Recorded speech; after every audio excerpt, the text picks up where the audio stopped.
Bismillahirrahmanirrahim. Assalamualaikum warahmatullahi wabarakatuh.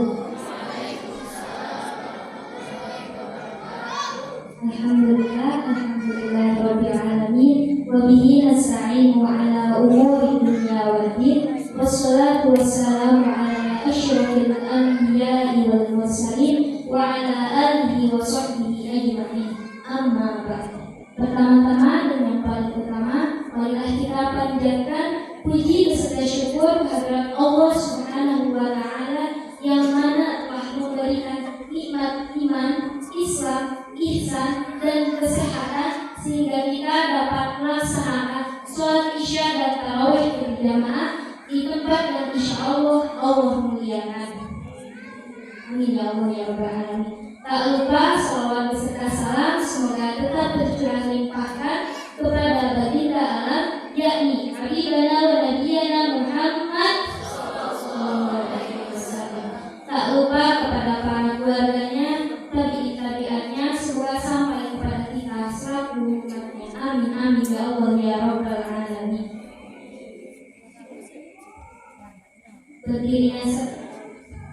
Berdirinya saya di sini, alhamdulillah diberikan kesempatan dan diberikan sebuah amanah untuk menyampaikan sebuah ilmu yang telah saya dapatkan, yaitu hadis Arba'in Nawawi yang kelima. Sebelumnya yang saya hormati pimpinan pondok pesantren Al-Wafa beserta keluarga yang tidak bisa saya sebutkan satu-satu tanpa mengurangi rasa hormat. Yang saya hormati para pembina beserta pembina muda, yang saya hormati para pengurus pondok pesantren Al-Wafa, serta yang saya banggakan para santri-santriah pondok pesantren Al-Wafa. Lanjut ke pembahasan selanjutnya, yaitu saya diberikan kesempatan untuk membahas tentang hadis Arba'in Nawawi yang kelima, yang dimana hadis ini dikumpulkan oleh salah satu imam besar, yaitu Sayyidina Imam An-Nawawi, dimana di sini saya diberi kesempatan untuk menyampaikan hadis yang kelima yang diriwayatkan oleh Ummul Mukminin Sayyidah Aisyah radhiyallahu anha, Ummu Abdillah. Beliau berkata, Rasulullah sallallahu alaihi wasallam bersabda, "Man ahdatha fi amrina hadza ma laysa minhu fa huwa raddun." Rawahu Bukhari wa Muslim. Barang siapa yang membuat sesuatu fi amrina hadza, dalam urusan agama ini, ma laysa minhu, bukan termasuk dalam ajaran agama ini, fa huwa raddun, maka amalan tersebut tertolak. Wa fi riwayat Muslim, dan dalam riwayat Muslim, man 'amila amalan laisa 'alaihi amruna fa huwa raddun, dan dalam riwayat Muslim, barang siapa yang membuat suatu amalan, barang siapa yang melakukan suatu perbuatan yang tidak ada dalam ajaran agama Islam, maka perbuatan tersebut tertolak.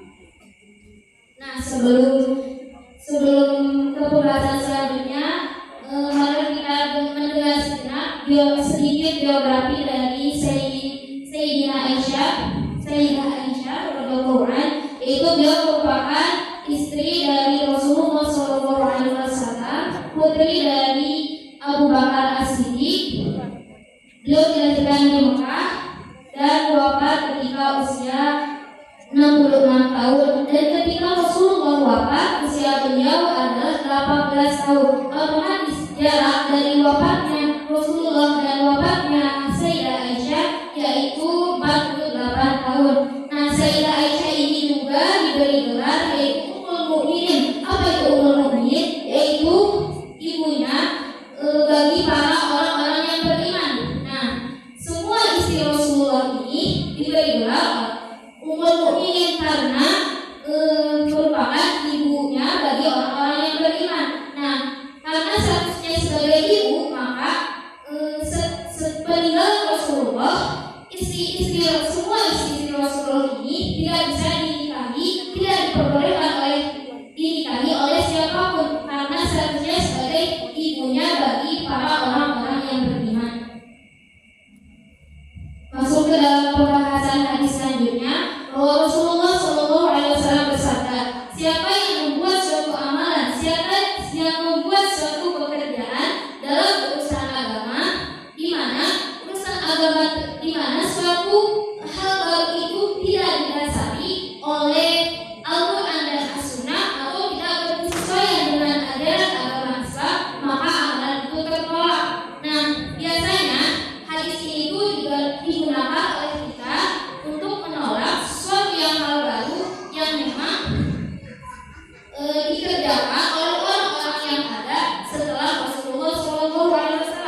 Padahal yang dimaksud dengan hadis ini adalah sesuatu yang baru itu semuanya belum tentu tertolak. Yang tertolak itu adalah yang memang tidak ada dasarnya dalam Al-Quran dan As-Sunnah dan tidak berkesesuaian dengan ajaran agama Islam beserta tidak berkesesuaian dengan kaidah-kaidah umum dalam ajaran agama Islam. Lalu apa dalilnya? Dalilnya yaitu sabda Rasulullah SAW yang telah saya sebutkan tadi, yaitu man ahdatsa fi amrina hadza ma laysa minhu fa huwa raddun. Man ahdatsa fi amrina hadza, barang siapa yang membuat sesuatu dalam ajaran agama Islam, ma laysa minhu, yang memang tidak termasuk dalam ajaran agama ini, fa huwa raddun, maka amalan tersebut tertolak. Misalnya ada simpulan yang memang ingin menambahkan sholat yang kalau dari 5 waktu menjadi 6 waktu. Misalnya yang kita ketahui sholat 5 waktu itu adalah subuh, zuhur, asar, maghrib, isya. Tapi simpulan ini ingin menambahkan bisa sholat sunat qobliyah zuhur atau sholat sunat tahajud menjadi sholat yang wajib, dan simpulan ini menjadikan sholat sunat tersebut menjadi sholat yang wajib. Nah, maka itu disebut sesuatu yang hal baru yang tidak sesuai dengan ajaran agama Islam yang memang tidak ada dasarnya dalam Al-Quran dan hadis, maka suatu hal baru ini adalah tertolak. Nah, tetapi semua hal baru itu tidaklah tertolak. Ada juga yang bisa diterima oleh ajaran agama Islam. Yang mana yang bisa diterima? Yang bisa diterima oleh Islam yaitu sesuatu yang memang berkesesuaian dengan Al-Quran dan hadis, sesuatu yang berkesesuaian dengan kaidah-kaidah umum Islam, dan sesuatu yang memang ada dasarnya dalam Islam. Maka dari itu Imam Syafi'i sendiri mengatakan bahwasanya bid'ah itu terbagi menjadi 2, bahwa ada bid'ah yang baik atau disebut bid'ah hasan, dan ada juga yang disebut dengan bid'ah buruk. Ada bid'ah yang bisa diterima dan juga ada bid'ah yang tidak bisa diterima. Lalu apa sih bid'ah yang bisa diterima? Tadi sudah disebutkan, yaitu suatu hal baru itu yang berkesesuaian dengan Al-Quran dan As-Sunnah, berkesesuaian dengan ajaran agama Islam, berkesesuaian dengan kaidah-kaidah umum agama Islam. Nah, maka amalan-amalan tersebut bisa diterima karena berkesesuaian dengan ajaran agama Islam. Buktinya memang ada dari perbuatan sahabat-sahabat yang memang tidak ditolak oleh Rasulullah SAW. Contohnya yaitu dari kisah Bilal. Nah, suatu ketika Rasulullah sedang melaksanakan mi'raj, beliau mendengar suara sendal Bilal di surga ketika beliau sedang melaksanakan mi'raj.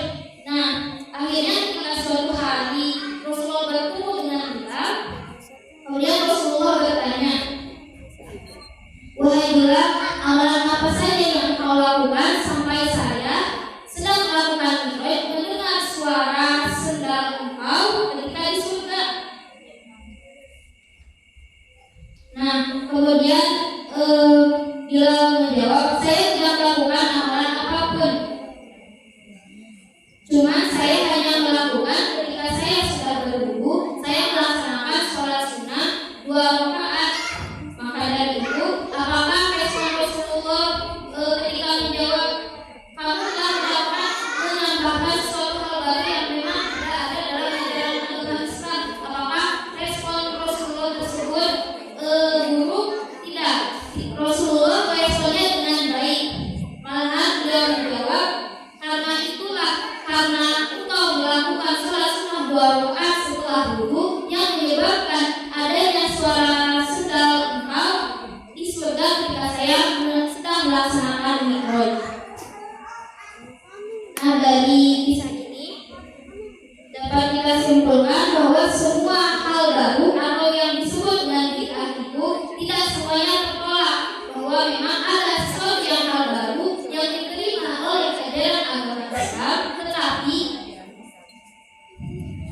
Tetapi sesuatu hal baru itu memang berkesesuaian dengan Al-Quran dan hadis, sesuatu yang sesuai dengan kaidah-kaidah umum dalam Islam, dan sesuatu yang ada dasarnya dalam ajaran agama Islam.